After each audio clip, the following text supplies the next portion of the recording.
আজকে তোমরা এই যে ভিড়ভাট্টা দেখছো, একটা গুরুত্বপূর্ণ কথা আমি তোমাদেরকে সবাইকে শোনাই যে বিয়ে করার আগে আগে নিজে সেটেল হও, নিজে ব্যবসা করো, বাণিজ্য করো, কাজ শিখো, যাই করো, একটি ব্যবসা করো, টাকা ইনকাম করতে শিখো, তারপর বিয়ে করবে। আমার আজকে যে ভাঙনাটা করলে তার ইনকাম নাই, টিনকাম নেই, যাই হোক, তো সেই হোক, ও একটা মেয়েকে নিয়ে পালিয়েছিল। আর মেয়েদিকে আমি বলছি, মেয়েরা তোমরা দেখে শুনে একটা ছেলেকে ভালোবাসো, তার পেছন ব্যাকগ্রাউন্ড দেখো, হ্যাঁ, তার ইনকাম কত দেখো, নিয়ে তারপরে বিয়ে করো।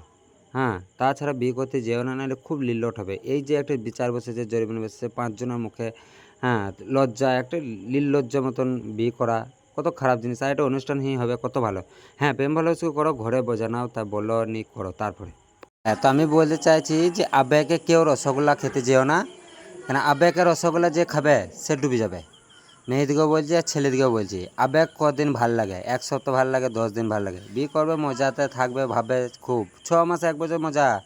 তারপরে আমাদের মতন মিডিল ক্লাসের লোকদের মজা নাই, শুধু ঠেসা ঠেসা খেতে হবে। তো ভাই, আমি ছেলেদিকেও বলছি তোমরা লাইন ধরো আগে, তারপরে বিয়ে থা করবে। মেয়েদিকে বলছি লাইন ধরো, আর ছেলেদিকে